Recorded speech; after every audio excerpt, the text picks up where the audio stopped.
Welcome back to the deep dive. Today we're going to be looking at, a recent clinical trial about Memantine for ALS. Okay. It's a 40-week phase 2B study Right. that looked at, whether it actually makes a difference in disease progression. Yeah. And also those cognitive and behavioral changes that I know you're seeing all the time with ALS patients. It's a really important topic, and I think this study has some interesting data to share. So this was a pretty big study, right? It was a randomized, double-blind, placebo-controlled trial Okay. with 99 participants Wow. across 13 different sites here in the U.S. Okay. Ultimately, 89 of those participants were randomized to receive either 40 milligrams of Memantine daily or a placebo. So what's interesting to me is that this was done remotely. Yeah. Right. It was. So they had both enrollment and follow-up were done remote. That's right. And this was, particularly relevant Yeah. because it's happening during the COVID-19 pandemic. So that's great. I mean, that's obviously, expanding access Yeah. to clinical trials. Yeah. So important. So let's get right into it. Right. So what were they really looking at here? So the primary outcome, the main thing they were interested in, was disease progression, Okay. as measured by the ALS-FRS-R scale. Okay. They also looked at a number of different biomarkers, Right. things like neurofilament light chain or NFL, Okay. phosphorylated neurofilament heavy chain, or PNFH, Okay. TNFA, and chitinase 1, which is also known as CHIT1. Wow. And these could potentially tell us a bit about disease activity and progression. So they were looking at sort of like the big picture, how Yeah. patients are, actually doing. Right, functioning. Yeah. And then also these, kind of microscopic indicators of what's happening. Well, absolutely. So did they find anything? Well, I mean, did they find that that Memantine is actually helpful in slowing down progression? unfortunately, the results weren't what we were hoping for. Okay. The study found that Memantine, even at a dose of 40 milligrams a day, did not significantly slow the progression of ALS. Okay.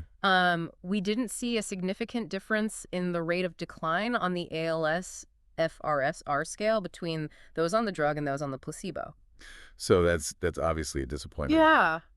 I know one of the concerns Yeah. that a lot of our listeners have Yeah. are the cognitive and behavioral changes Absolutely. associated with ALS. Yeah. Did this study tell us anything about that? Well, they did look at that using a couple of different measures. Okay. They used the ALS Cognitive Behavioral Screen, also called the ALS-CBS, Okay. and they used the Neuropsychiatric Inventory Questionnaire, the NPIQ. Got it. And unfortunately, Memantine didn't really outperform the placebo here either. So no magic bullet there either. No, not really. But, even with negative findings, you can still learn a lot. Of course. Of Yeah. course. And you mentioned earlier these biomarkers. Yeah. Did any of these biomarkers offer any useful insights? That's really where things get interesting, I think, is in the biomarkers. Okay. While Memantine didn't have a significant impact on any of them, Yeah. the study did really highlight the potential of NFL as a prognostic tool. So what does that mean? Well, they found this strong correlation between elevated baseline NFL levels Right. and faster disease progression. Got it. So in other words, if a patient comes into your office and they have these high NFL levels, Yeah. it could indicate a more aggressive form of ALS. So it might not tell us if a particular treatment is working, Right. but it could tell us, Yeah. how things might progress, Exactly. which is still pretty valuable. That's right. It's very valuable information. Or, for us who are, kind of on the front lines here Yeah. of treating ALS. Imagine being able to, really tailor your counseling and your management strategies based on something like that. Based on the NFL levels. Yeah, Yeah, so that seems like a pretty big deal. I think so. I think it could make a significant difference in how we approach care. So let's Yeah. talk a little bit about the study, get into the specifics. Yeah. I know everyone listening really appreciates these details. I know they do. So can you walk us through some of the key characteristics of the patients who participated in this trial? Yeah, so of the 89 randomized participants, 60 of them were men, Okay. which is pretty typical for ALS. Right. The average age was around 62, Okay. and they had been experiencing symptoms for an average of about 11 months. Okay. Their average baseline SFRSR scores were 36.3 for the Memantine group and 38.1 for the placebo group. Okay. So, both of those scores indicate moderate functional impairment, and importantly, there was no statistically significant difference between the groups. Okay, so the groups are pretty well balanced there. Yeah, they're very comparable. So it seems like, these participants are fairly representative I think so. I think they are. of the ALS patient population. Yeah, And, with a disease like ALS, it's progressive. of course. Were there any dropouts? Yeah, there were some dropouts. Okay. 40% of the participants dropped out, Okay. which is not uncommon in ALS trials, given, Yeah. the nature of the disease. But it's Right. still a significant number. Yeah. Adverse events were the most common reason for discontinuation, particularly dizziness in the Memantine group. That's important to note because, Yeah. Memantine is used for other things. Absolutely. So it's a reminder that even though Yeah, we use it, right. we're still seeing side effects in. Right. We have to be mindful of those side effects, Yeah. especially in the context of ALS. Okay, so let's get down to brass tacks. Sure. So what were the kind of actual numbers, Okay. in terms of that decline Right. in the ALS-FRSR score?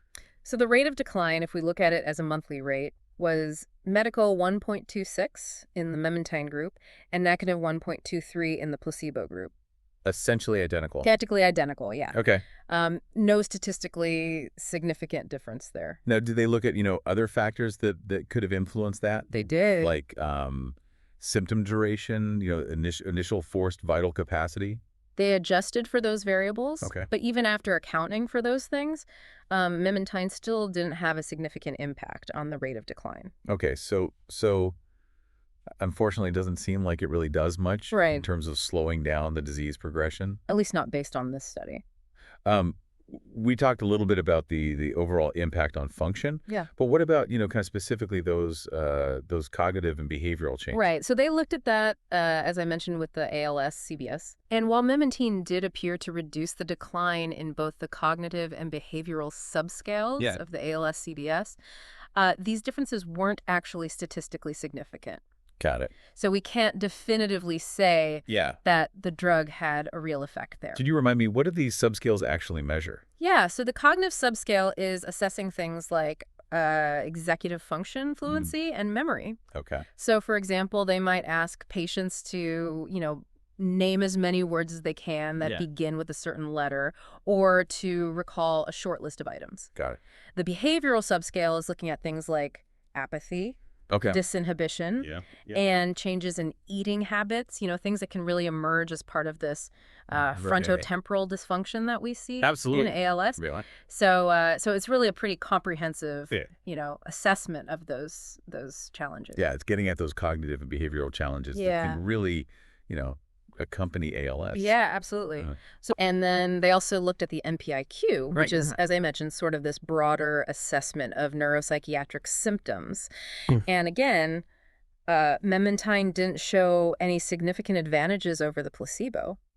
So pretty consistent across the board. Yeah, pretty consistent. It doesn't seem like it's really an effective treatment Right, at least not in the way it was studied here. for ALS or its associated cognitive and behavioral symptoms. That's right. But even negative results can be helpful, right? Absolutely. So what are some key things that you think Yeah. clinicians should take away from this research? Well, I think the biggest takeaway here is that it highlights the urgent need Yeah. for more research into ALS treatment. Yeah. This study, it ruled out one potential avenue, Right. but it helps us to refine our understanding of the disease Mm-hmm. and really focus our efforts on other areas. So it's kind of like eliminating, one wrong turn on the map Yeah, that's a good way to put it. to help us find the right path. Exactly. And speaking of finding the right path, Yeah. the findings on NFL, I think, are particularly noteworthy. Yeah. Even though, Memantine didn't impact NFL levels, Yeah. the correlation between that baseline NFL and disease progression Right. really emphasizes its potential as a prognostic biomarker. Yeah, which could really help us, Absolutely. personalize care, Yeah. give patients a much better understanding of of their prognosis. Exactly. So we've covered a lot of ground. We've looked at this Memantine trial. We've talked about NFL. Yeah. We've talked about the need for more research. The need for more research, But definitely. what are some of the other kind of promising avenues that are out there? There's a lot of excitement Okay. about its potential breakthroughs. Okay.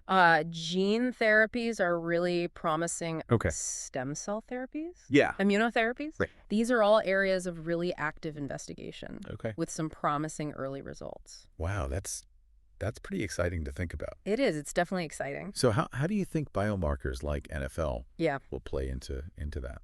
They're going to be crucial, I think. Okay. Biomarkers can help us to identify patients who might benefit most from certain treatments. They can help us to track disease progression more precisely. Okay. And ultimately, develop more personalized approaches to ALS care. Yeah. So that future of personalized medicine for ALS sounds really promising. It does. It does. It's definitely something to be hopeful about. Okay. Well, that's a good point to kind of transition into a deeper discussion of the methodology of the study and some of the kind of broader implications of these findings, and we'll pick up right where we left off in the next part of our deep dive. Sounds good. Before we move on, I do want to touch on a few points about the study's methodology. Right. I think they're particularly relevant for for neurologists out there who are, really trying to critically appraise this research and think about, what this means for their practice. Absolutely. So first, they used a 2.1 randomization ratio. Okay. So that means for every 2 patients who are assigned to the Memantine group, 1 was assigned to the placebo group. Got it. And that, that helps to ensure that you're gathering enough data on the potential treatment, especially in a disease like ALS that's, so complex. So it makes sense to kind of, front load that data collection. Right. You want to make sure you're getting enough information on the new treatment. If there's, a chance that it's going to make a difference. Exactly. Another important aspect was, their use of robust statistical methods to analyze the data. Okay. They used something called linear mixed effects models, which are particularly well suited for longitudinal studies like this, where you're tracking these changes over time. Got it. And that's reassuring to know that they were, using the right approach. Absolutely. Now, what about the patients themselves? Yeah. Were there any specific inclusion or exclusion criteria? So the study enrolled patients with, possible laboratory-supported probable or definite ALS. Okay. So that covers, kind of a broad spectrum of diagnostic certainty, which I think reflects, the real-world challenges of diagnosing ALS. They did require participants to have an ALS FRSR score greater than 25, which indicates moderate functional impairment. Okay. So that suggests that they were really focusing on patients who weren't yet in the very advanced stages of the disease. Right. So logically focusing on patients who might potentially benefit from a treatment. That's right. So shifting gears a little bit here, kind of taking a step back. Yeah. What are broader implications of these findings for the neurologists out there who are seeing these patients every day? Well, unfortunately, the study doesn't really support adding Memantine to our current treatment options for ALS. So back to the drawing board. Yeah, I mean, in a sense, in terms of finding, those treatments that actually modify the disease course. That's right. But, it's important to remember that even negative results are valuable. Right. They help us to refine our understanding of the disease. Yeah. And they guide future research efforts. Absolutely. It's all about, focusing our efforts where they need to be. Exactly. And you mentioned some of those, those exciting developments on the horizon for ALS treatment. So can you elaborate a little bit more on those? Yeah, there's a lot of a lot of really fascinating research happening right now in areas like gene therapies, stem cell therapies, and immunotherapies. We're seeing some really encouraging early results that suggest that these approaches might hold real potential for treating ALS. It does. It really does feel like we're kind of on the cusp of some major breakthroughs here. I think so. I think we are. And it sounds like, these biomarkers like NFL are going to play a key role in moving all that forward. I think they are. I think they're going to be really important. So this idea of truly personalized medicine for ALS. Right. I mean, that's exciting to think about. It is. It is. So what are some other, kind of takeaways from this study that you think are particularly relevant? I think one thing that's really important is the fact that this study highlights the feasibility and the benefits of using remote assessments in clinical trials. That's huge. I think it's a game changer, especially for conditions like ALS, where mobility can be such a barrier to participation. Yeah, I mean, it's really a critical step toward making these trials accessible and inclusive. Absolutely. And ultimately that benefits everyone. Yeah, absolutely. Yeah. Are there any other kind of practical implications?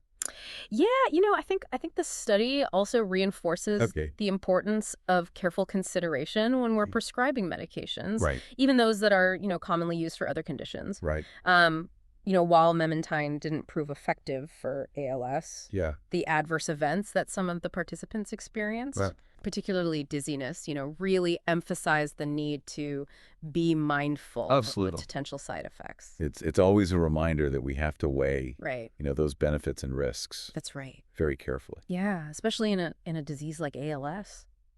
So we've focused a lot on kind of the limitations of Memantine. Based on this study. Right. But we've also, talked about NFL and all this, kind of exciting stuff. Yeah, the really promising stuff. That's happening in ALS research. Yeah. So what's your overall perspective? Yeah. I mean, where do we stand right now in this fight against ALS?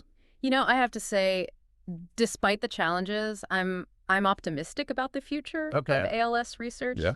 I think we're gaining a deeper understanding of the disease. We're developing more sophisticated tools to diagnose and manage it. Yeah. And I think it's important to remember that even in the face of a challenging diagnosis, there's always hope. I think that's a great point. There's always hope. Absolutely. And while we don't have a cure for ALS yet, there's a lot we can do to support patients and their families.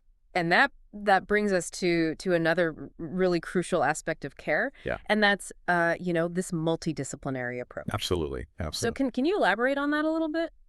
Yeah. So managing ALS effectively really goes far beyond just, medications. Right. It really requires this team effort involving neurologists, of course, nurses, physical therapists, occupational therapists, speech therapists, social workers, dietitians, palliative care specialists. So it's really about addressing the whole person. It is. It's the physical, the cognitive, the emotional, the social needs of the patient and their family. Yeah. And that's where neurologists really play a vital role, right?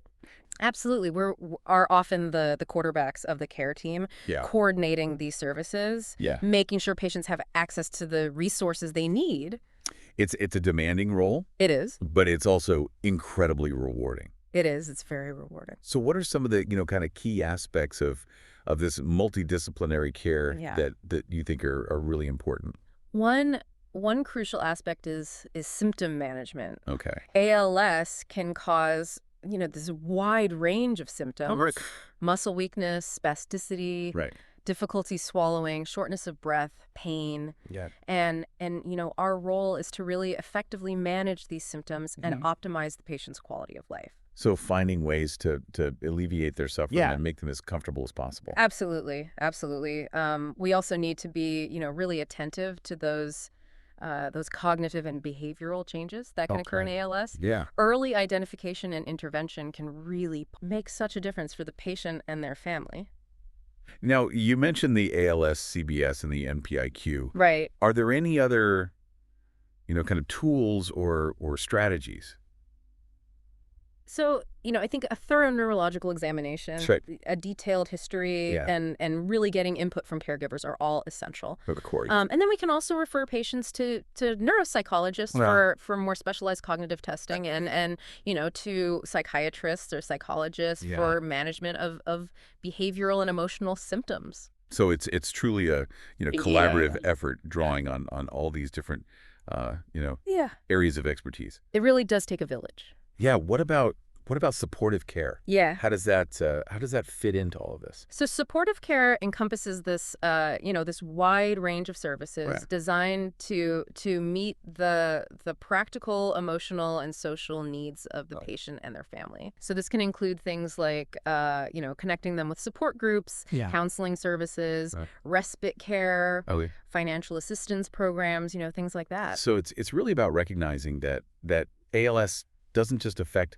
the individual. Yeah. It affects their whole support system. Absolutely. And as neurologists, we need to be aware of these broader implications. Right. And advocate for our patients and their families. So it's about taking that holistic approach to care. It is. Recognizing that ALS is more than just a physical disease. Yeah, I couldn't agree more. It's about treating the whole person, not just their symptoms. Yeah, that's a really powerful message. It is. And it's a good place to kind of pause for now. Okay. In the final part of our deep dive, we'll delve a little bit deeper into the implications of these findings for neurologists and really explore some of those key takeaways. For clinical practice, we've covered a lot in our deep dive into this Memantine trial. Yeah, we have. We've really looked at the findings. Yeah. We've explored NFL as a potential biomarker. Absolutely. And really emphasized the importance of that multidisciplinary approach to ALS care. Yeah. But I want to bring it back to you, to the neurologist, Sure. who's out there on the front lines. Right. What are the key takeaways that you think your colleagues should keep in mind as they're kind of integrating these findings into their practice? Yeah, I think first and foremost it's important to remember that while the study didn't give us the positive results that we were hoping for, it did help to refine our understanding of ALS. Yeah. And really highlight the urgent need for effective treatments. Absolutely. The second key point I want to emphasize is the potential of NFL. Yeah. While it wasn't impacted by Memantine in this trial, the study really did reinforce its value as a prognostic biomarker.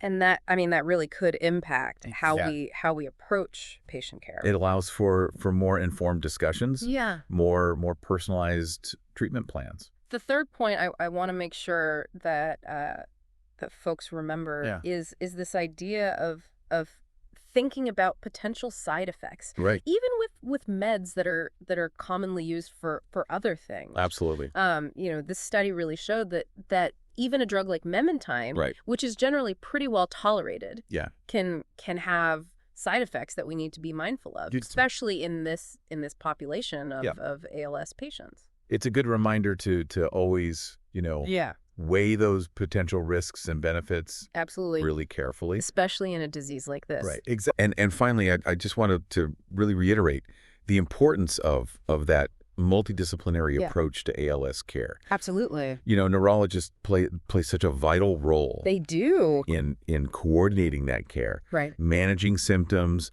addressing those cognitive and behavioral changes. Yeah. And really connecting patients and families with the support that they need. It's about recognizing that ALS is a journey. Yeah. And it really requires a team. Yeah. And neurologists serve as, these compassionate guides and advocates for their patients. Exactly. So while this particular trial didn't yield that breakthrough that we were all hoping for, I think it's important to remember that research is ongoing. It is. It's a process. And each study, whether it have positive results or negative results, brings us one step closer to understanding and ultimately, Right.